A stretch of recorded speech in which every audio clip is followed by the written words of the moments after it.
Hello students, अब हम देखते हैं प्रतिबंधित और आबंध अणुकक्षक को कैसे व्यक्त किया जा सकता है। तो उसकी बढ़ती हुई ऊर्जा के क्रम में इसको मैं दर्शाती हूँ।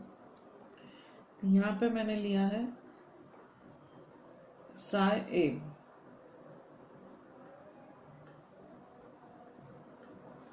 और इसी समान ऊर्जा पर साई बी। तो ये दोनों मिलकर के जब साई ए प्लस साई बी होगा तो अणुकक्षक कौन सी बनेगी? है बॉन्डिंग, क्योंकि इसकी एनर्जी लेस होती है, इसलिए इसको हमने नीचे बताया है। जब साई ए, यहाँ पे अणुकक्षक बनेगी साई ए माइनस साई बी, तो ये कौन सी बनेगी? Sigma star orbital. और ये कौन सी बनी? सिग्मा, क्योंकि दोनों का एडिशन हुआ है इसलिए। ये मैं पहले बता चुकी हूँ आपको। तो अब इलेक्ट्रॉन फिलअप की बात करें तो ये दोनों इलेक्ट्रॉन, एक यहाँ से आएगा पहले, एक यहाँ से आएगा। जब ये पूरी तरह भर जाएगा तब आने वाला इलेक्ट्रॉन ऊपर वाले ऊर्जा स्तर में जाता है। तो ये यहाँ पे कौन सी ऑर्बिटल बनी है? Anti bonding. और ये बॉन्डिंग मॉलिक्यूलर ऑर्बिटल बनी हुई है। तो ये हमें आरेख में कैसे दर्शाना है ये हमको समझ में आ गया है। अब इसके बाद में अब हम देखते हैं परमाणु कक्षकों के संयोग की शर्तें। तो इसके लिए कौन कौन से कंडीशंस हैं? Conditions for the combination of atomic orbitals. तो कंडीशन की बात करें तो सबसे पहली कंडीशन क्या होनी चाहिए? इस तरह से मॉलिक्यूलर ऑर्बिटल फॉर्म होने के लिए, यानी कि एटॉमिक ऑर्बिटल के कंबाइन होने के लिए कौन सी शर्तें हैं? तो पहली शर्त है कि the combination atomic orbitals must have the same और नियरली द सेम एनर्जी, यानी कि संयोग करने वाली परमाणु कक्षकों की ऊर्जा समान या लगभग समान होनी चाहिए। चलिए सेकंड कंडीशन की बात करें हम, तो the combination atomic orbitals must have the same symmetry about the molecular axis, यानी कि संयोग करने वाले परमाणु कक्षकों की आणविक कक्षक के परित समान सममिति होनी चाहिए।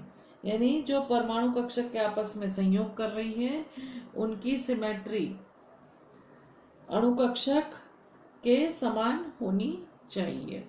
थर्ड कंडीशन की हम बात करें तो the combining atomic orbitals must overlap to the maximum extent, यानी कि संयोग करने वाले परमाणु कक्षकों को अधिकतम अतिव्यापन करना चाहिए। यानी जो परमाणु कक्षक के आपस में संयोग कर रही है वो मैक्सिमम ओवरलैप होना चाहिए। तो ये तीन कंडीशंस है। अब आणविक कक्षकों के प्रकार की हम बात कर चुके हैं, तो इसमें सिग्मा और पाई दो प्रकार के आणविक कक्षकों का निर्माण होता है। इन आणविक कक्षकों में जो बॉन्डिंग वाली होती है वो सिग्मा होती है और एंटी बॉन्डिंग वाली सिग्मा स्टार होती है। इसी तरह से पाई वाली में बॉन्डिंग होती है वो पाई होती है और एंटी बॉन्डिंग वाली होती है वो पाई स्टार होती है। तो ये जनरली 2p कक्षकों में होता है। 2p कक्षकों के लिए 2p में कितनी कक्षक हैं हमारे पास में? तीन एक्सिस पर है। ये x एक्सिस पर है तो 2px, ये y एक्सिस पर है तो ये 2py, और ये z एक्सिस पर है तो ये कौन सी हो गई? 2pz।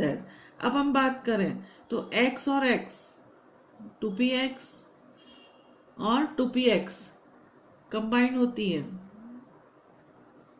तो कौन सा फॉर्म करती है वो? ये इस तरह से लीनियर एक्सियल ओवरलैप करती है और ये कौन सा बॉन्ड फॉर्म करेगी? सिग्मा। इसी तरह से y और y ले लें, इसका हम नाम भी बदल सकते हैं, इसको z भी दे सकते हैं, इसको x और इसको y भी कर सकते हैं। तो ये जो ऑर्बिटल है ये आपस में ओवरलैप करके पार्शियल ओवरलैपिंग करेगी, यहाँ कौन सा बॉन्ड फॉर्म होगा, पाई बॉन्ड। जेड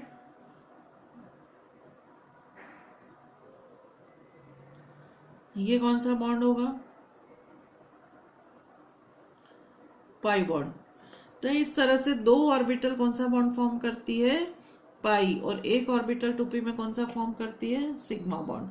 तो हम हमारी कन्वीनियंसी के लिए इसको z ले लेते हैं और इन दोनों को x और y ले लेते हैं।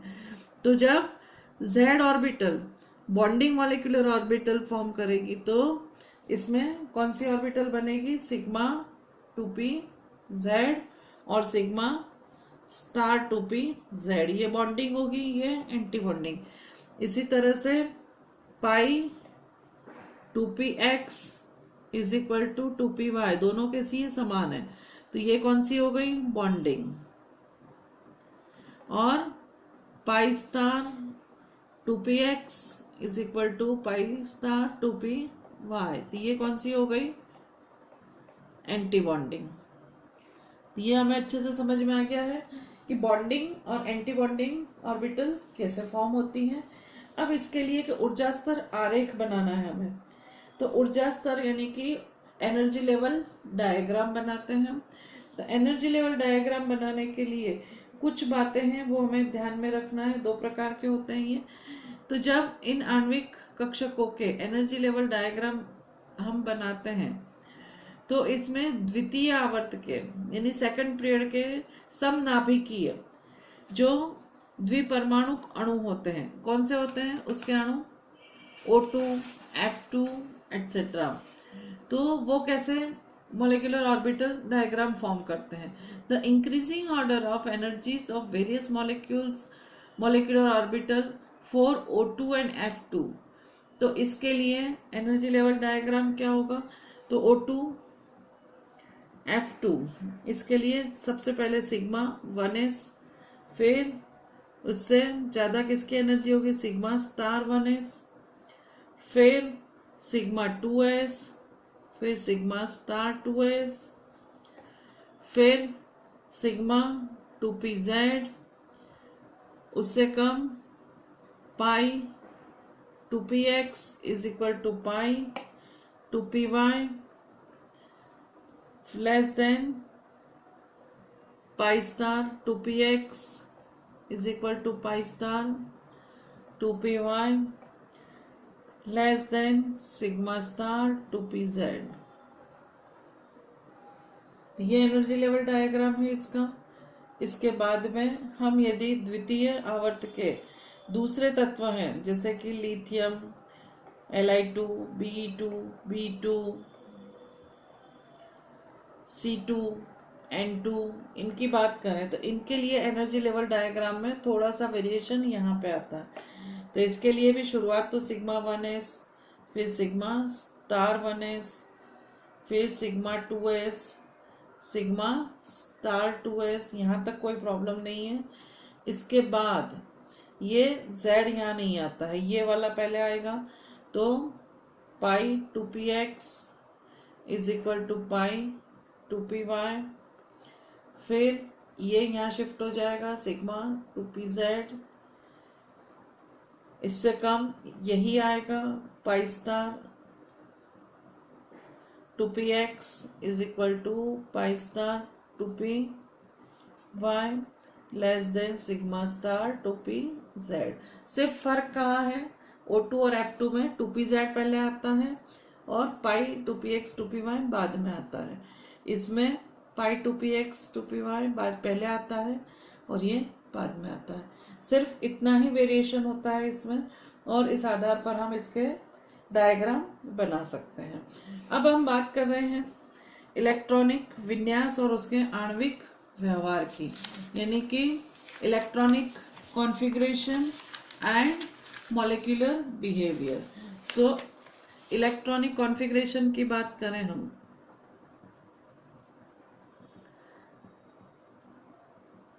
इलेक्ट्रॉनिक कॉन्फ़िगरेशन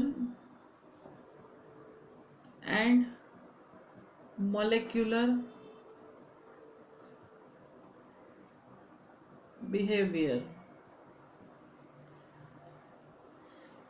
तो इसमें सबसे पहली बात है हमारी कि अणु के इलेक्ट्रॉनिक विन्यास से अणु के बारे में महत्वपूर्ण सूचना प्राप्त होती है, जैसा हम आगे पढ़ चुके हैं।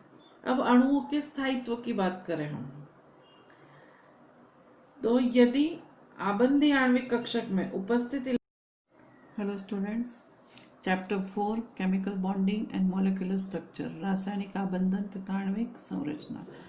इस चैप्टर का आज का हमारा टॉपिक है electronic configuration and molecular behaviour, यानी कि इलेक्ट्रॉनों का विन्यास और अणु का व्यवहार। The distribution of electrons among various molecular orbitals is called the electronic configuration of the molecule. तो इलेक्ट्रॉनिक विन्यास क्या होता है? तो इलेक्ट्रॉनों का अलग अलग अणु कक्षकों में वितरण, उसको हम कहते हैं इलेक्ट्रॉनिक विन्यास। अब किसी भी मोलेक्यूल का बनना, उसकी स्टेबिलिटी की बात करें हम, तो स्टेबिलिटी ऑफ मॉलिक्यूल्स, तो इसमें दो प्रकार के इलेक्ट्रॉन्स होते हैं, Nb यानी कि बॉन्डिंग इलेक्ट्रॉन,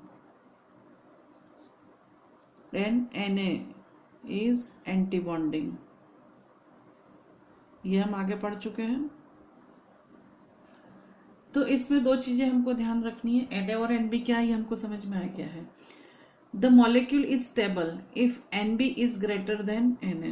तो जब Nb is greater than Na होगा तो ये क्या होगा, स्टेबल यानी कि स्थायी।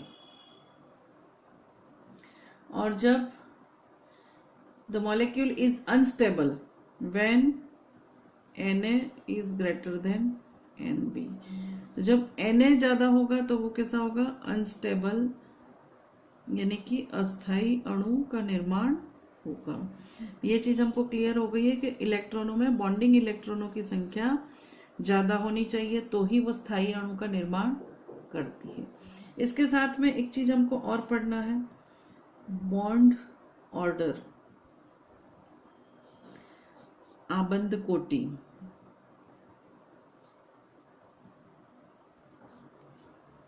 तो bond order is defined as 1/2 the difference between the number of electrons present in bonding and the anti-bonding orbitals।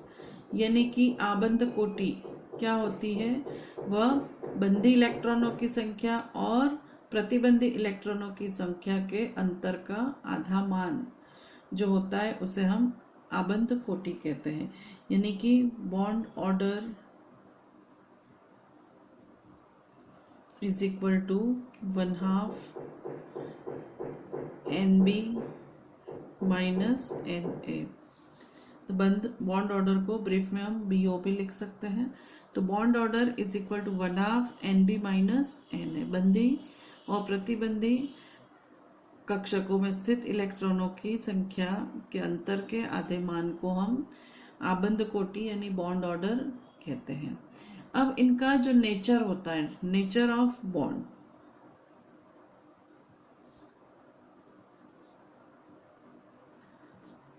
तो नेचर ऑफ बॉन्ड की बात करें तो integral bond order value is 1 2 3, इस तरह से होल नंबर में जब आती है तो वो क्या बताती है कि सिंगल बॉन्ड, डबल बॉन्ड और ट्रिपल बॉन्ड प्रेजेंट है, ये हमें बताती है। बॉन्ड लेंथ की बात करें हम तो bond order between two atom in a molecule में be taken as an approximate measure of the bond length. तो bond length decreases as bond order increases. तो बॉन्ड ऑर्डर जैसे जैसे इंक्रीज होता है तो इंक्रीज होगा क्या, बॉन्ड ऑर्डर, वैसे वैसे बॉन्ड लेंथ क्या हो जाएगी, डिक्रीज होगी। ये हमें याद रखना है यहाँ पे एक चीज। चलिए अब मैग्नेटिक नेचर की बात करें हम,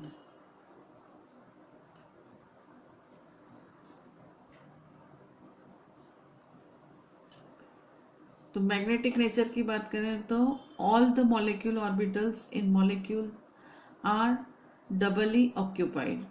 the substance is diamagnetic, repels by magnetic field. However, if one or more molecule orbitals are singly occupied, it is paramagnetic, attracted by magnetic field. तो यहाँ पे हम देखें तो ऑर्बिटल में यदि इलेक्ट्रॉन युग्मित रहते हैं, पैर्ड यानी कि युग्मित यानी कि जोड़े से होते हैं, इस तरह से पैर्ड रहते हैं, तो वो क्या कहलाते हैं? डायमैग्नेटिक।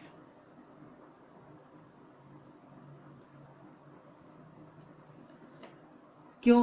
क्योंकि रिपेल बाय मैग्नेटिक फील्ड, ये दोनों इलेक्ट्रॉन एक दूसरे से क्या करते हैं? रिपेल करते हैं, तो इसे हम क्या कहते हैं? प्रतिचुंबकीय हिंदी में कहते हैं। और जब यदि किसी अनपेयर्ड होते हैं, अयुग्मित होते हैं, यानी कि सिंगल इलेक्ट्रॉन होते हैं, तो वो अट्रैक्ट बाय मैग्नेटिक फील्ड, वो क्या करते हैं? अट्रैक्ट करते हैं। अट्रैक्ट करते हैं तो उसको हम क्या बोलते हैं? पैरामैग्नेटिक। पैरामैग्नेटिक यानी अनुचुंबकीय, इसको हम बोलते हैं अनुचुंबकीय। तो इस तरह के हम एग्जाम्पल की बात करते हैं आगे लेकर के, और उसको डायग्राम सहित हम समझाएंगे। तो डायग्राम हम ले लेते हैं, पहले एक से शुरू करते हैं। हाइड्रोजन H2 के अणु का निर्माण कैसे होगा? तो ये 1s एक हाइड्रोजन का और ये दूसरे हाइड्रोजन का 1s ऑर्बिटल, दोनों में क्या है? एक एक इलेक्ट्रॉन है, ये सिंगल इलेक्ट्रॉन। अब यहाँ पे बॉन्डिंग मॉलिक्यूलर ऑर्बिटल बनाएंगे ये, और एक क्या बनाएंगे? Anti bonding. ये हमारी बॉन्डिंग है और ये एंटी बॉन्डिंग है। तो एक इलेक्ट्रॉन यहाँ से यहाँ आया, इधर का यहाँ, ये फील्ड हो गई हमारी। अब इसका हम बॉन्ड ऑर्डर निकालते हैं। तो बॉन्ड ऑर्डर की बात करें तो 1/2 NB - Na, तो यहाँ पे 1/2 बॉन्डिंग कितने हैं? 2 माइनस ये एंटी बॉन्डिंग में क्या है? 0, तो 2/2 इज 1। तो यहाँ पे हाइड्रोजन और हाइड्रोजन के बीच में सिंगल बॉन्ड होता है, ये हम बता सकते हैं। चलिए, today we draw a molecular orbital diagram of He2. He helium have 2 electrons and configuration is 1s2. Here 1s2 electron of He and other He have 1s2 electron. They form bonding molecular orbitals and form anti-bonding molecular orbitals. This one electron is come in this bonding molecular orbital,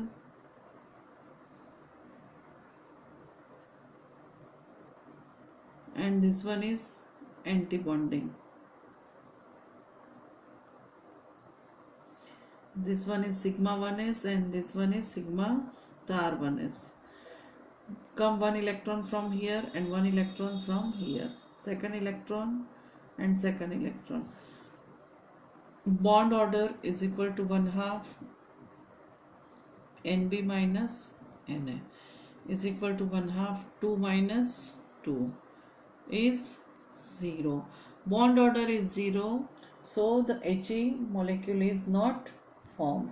He2 molecule is therefore unstable and does not exist. ये हम कह सकते हैं। इसके बाद में हम लेते हैं lithium Li2. Lithium atomic number is 3. Electronic configuration is 1s2 2s1. तो इसके लिए हम कैसे बनाएंगे? तो ये पहले 1s के लिए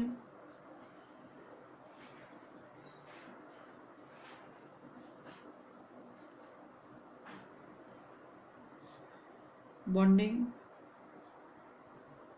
ये सिग्मा 1s, ये सिग्मा स्टार 1s। इसके बाद में 2s के लिए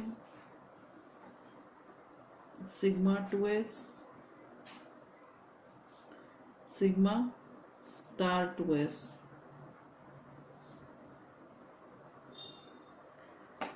two electron 2 electron, 1 electron, 1 electron, 1s2 2s1, 1s2 2s1, 1 electron come from here and 1 electron from here, 1 electron from here and 1 from here, 1 एक यहाँ से एक यहाँ से।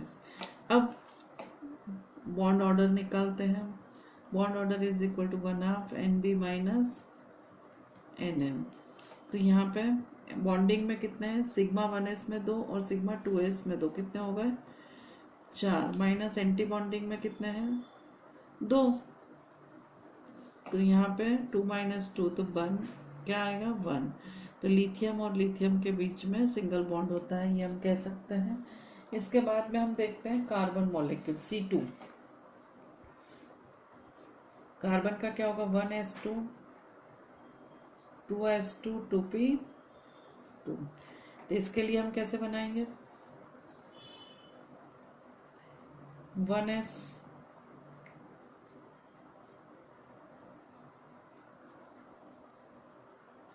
ये 1s के लिए सिग्मा 1s, ये सिग्मा स्टार 1s, फिर 2s के लिए इसी तरह से sigma 2s sigma star 2s।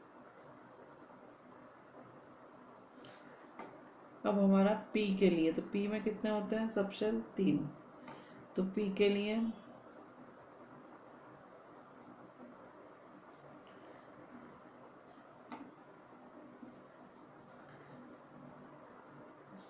तो pi 2px is equal to pi 2py, जो क्रम मैंने पहले बताया था। अब इसमें ये क्या बनेगा सिग्मा 2pz, इसी तरह से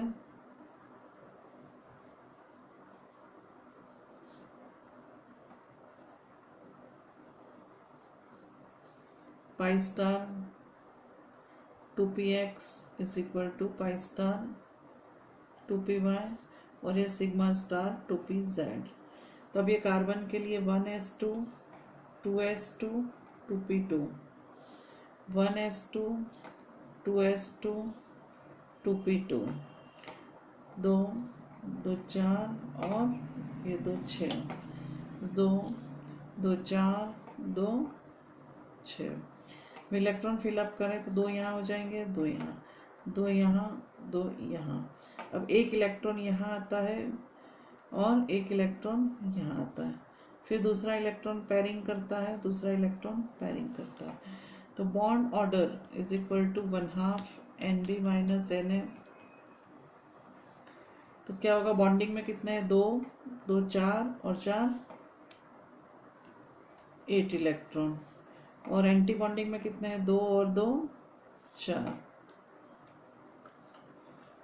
तो 8 में से 4 गए तो कितने बचे 4। तो यहाँ पे क्या आएगा 2, यानी कि बॉन्ड ऑर्डर कितना आएगा इसमें कार्बन कार्बन के बीच में 2, and the bond order is 2 and C2 should be diamagnetic. इसमें देखिए सारे कैसे हैं पेयर्ड इलेक्ट्रॉन है, इसलिए ये क्या हो जाएगा डायमैग्नेटिक। तो नेचर भी हमको पता होना चाहिए। इसी तरह से अब हम बात करते हैं नाइट्रोजन और ऑक्सीजन की। तो नाइट्रोजन के लिए यही मॉलिक्यूलर ऑर्बिटल डायग्राम हम बनाते हैं। तो कैसा बनेगा nitrogen atomic number is 7, electronic configuration is 1s2 2s2 2p3। तो इसमें 3 में कैसे बनेगा, ये 3 होगा तो तीसरा इलेक्ट्रॉन यहाँ आएगा और तीसरा यहाँ आएगा। तो अब आने वाला तीसरा इलेक्ट्रॉन कहाँ जाएगा, एक यहाँ एक यहाँ। तो इसका बॉन्ड ऑर्डर क्या निकलेगा NB माइनस NM 1/2, 2 2 4 4 8 और 2 10।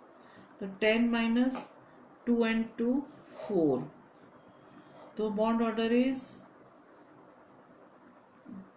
3। तो नाइट्रोजन और नाइट्रोजन के बीच में कौन सा बॉन्ड बनता है, इसमें ट्रिपल बॉन्ड बनता है। तो ये हम यहाँ पे बता चुके हैं।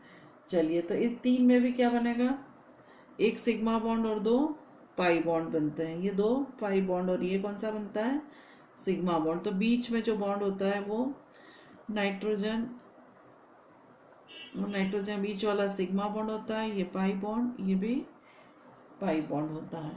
तो इस तरह से बॉन्ड बनता है। अब एक और हम देखते लेते हैं लास्ट में, ऑक्सीजन।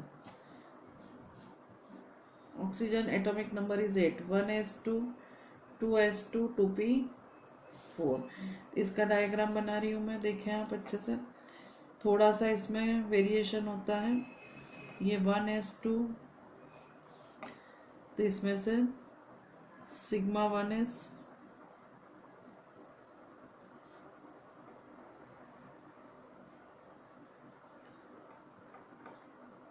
सिग्मा स्टार 1s, फिर sigma 1s2 2s2 sigma 2s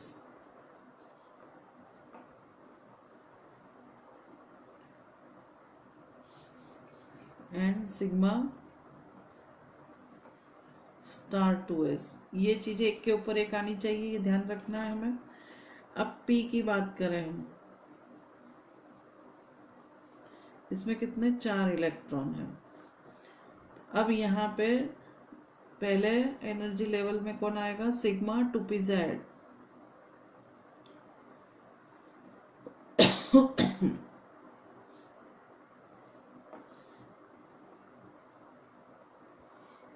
ये है सिग्मा 2pz।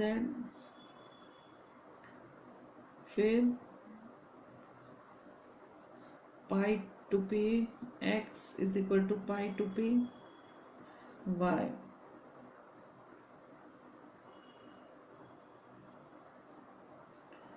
ये pi star 2p x is equal to pi star 2p y and this one is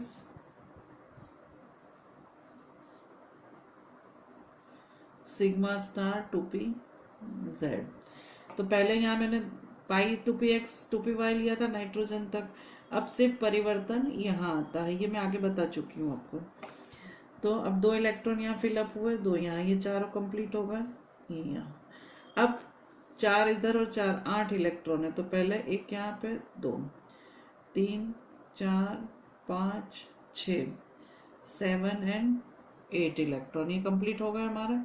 bond order की बात करें हम, तो 1/2 NB minus Na is equal to 1/2। Bonding कितने हैं, 2 2 4 2 6 एंड 4 10 इलेक्ट्रॉन्स, माइनस 2 2 4 एंड 2 6।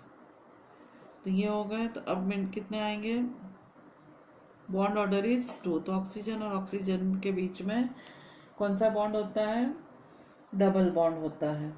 तो यहाँ पे ये कंप्लीट हो गया है हमारा। And molecule should be paramagnetic because the unpaired electrons are present and it is a paramagnetic.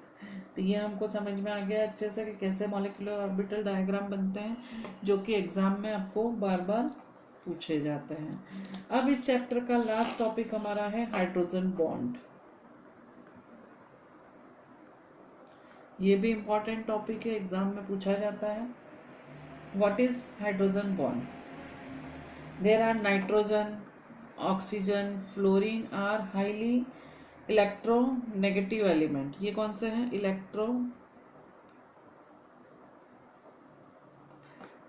Elements है। When they are attached to a hydrogen atom to form a covalent bond and the electron of covalent bonds are shifted towards the more electronegative atom and this type of bond is known as a hydrogen bond। तो यहाँ पे जब कोई भी electronegative element होता है वो hydrogen के साथ कंबाइन करता है H और O या H और F। तो यहाँ पे जो शेयरिंग के इलेक्ट्रॉन होते हैं वो शेयरिंग के इलेक्ट्रॉन किसकी तरफ शिफ्ट करते हैं, इलेक्ट्रॉन नेगेटिव एलिमेंट की तरफ। और इस तरह जो बॉन्ड फॉर्मेशन होता है, और यहाँ पे इसको हम कहते हैं hydrogen bond. This bond is known as hydrogen bond and is weaker than the covalent bond. ये कोवेलेंट बॉन्ड से कैसा होता है, वीक बॉन्ड होता है यहाँ पे।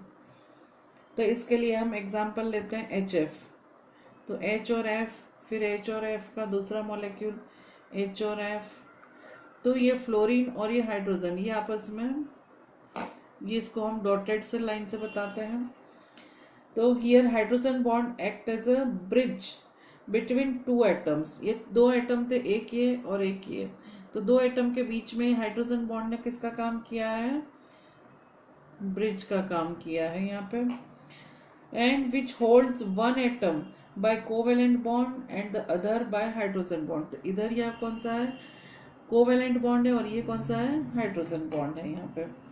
Hydrogen bond is represented by dotted line, and thus the hydrogen bond can be defined as the attractive force which binds the hydrogen atom of one molecule with the electronegative atom fluorine, oxygen, nitrogen etc. तो ये clear हो गया है कि hydrogen bond क्या होता है ये। and causes of formation of hydrogen bond, when hydrogen is bonded to strongly electronegative element, the electron pair shared between two atoms move from far away from hydrogen। तो यहाँ हमें पता है कि जो शेयरिंग के इलेक्ट्रॉन होते हैं वो हाइड्रोजन से दूर चले जाते हैं। And plus delta charge is develop on hydrogen and plus minus delta charge is develop on electronegative element. So the hydrogen bonding depends on the physical state of the compound. It is maximum in the solid state and minimum in the gaseous state. तो hydrogen bonding maximum किस में होती है, solid state में होती है, और minimum gaseous state में होती है। Thus the hydrogen bonds have strong influence on the structure and properties of the compound। तो हाइड्रोजन बॉन्ड के कारण उसके स्ट्रक्चर के ऊपर और उसकी प्रॉपर्टी के ऊपर प्रभाव आता है। हाइड्रोजन बॉन्ड दो प्रकार के होते हैं, intermolecular hydrogen bond and intramolecular hydrogen bond. तो इंटरमोलिकुलर हाइड्रोजन बॉन्ड की बात करें हम, तो intermolecular H bond, it is formed between two different molecules of the same or different compounds। तो यहाँ हमने एग्जांपल लिया, ये कौन सा है, इंटरमोलिकुलर हाइड्रोजन बॉन्ड है, and other one is intramolecular H bond। तो यहाँ पे it is formed when hydrogen atom is in between the two highly electronegative element atoms present with in the same molecule. Same molecule में, यानी कि ये compound मैंने लिया है, इसमें नाइट्रोजन, ऑक्सीजन और ये NO2 है, और इसी तरह से ये OH बॉन्ड है। तो ये इसी में ही ये ऑक्सीजन और हाइड्रोजन के बीच में ये हाइड्रोजन बॉन्ड बनता है, तो इसको हम क्या बोलते हैं, इंट्रामोलिकुलर हाइड्रोजन बॉन्ड कहते हैं। और इस स्ट्रक्चर का नाम है ऑर्थो नाइट्रोफिनॉल। तो ऑर्थो नाइट्रोफिनॉल में देखिए ये जो बॉन्ड बना है इसको हम कहेंगे हाइड्रोजन बॉन्ड, यानी कि सेम मॉलिक्यूल में होता है। It is formed when hydrogen bond is in between the two highly electronegative atoms present within the same molecule। तो ये एक ही मॉलिक्यूल में दो इलेक्ट्रोनेगेटिव एलिमेंट के बीच में, हाइड्रोजन और इलेक्ट्रोनेगेटिव एलिमेंट के बीच में बनता है। तो ये शॉर्ट नोट आपको पूछी जाती है हाइड्रोजन बॉन्ड पे, तो ये सारी चीज़ें इसमें कवर होना चाहिए। इसी तरह से H2O में भी बता सकते हैं हम। ये ऑक्सीजन और ये हाइड्रोजन, ये कौन सा बॉन्ड बनाते हैं, H बॉन्ड बनाते हैं।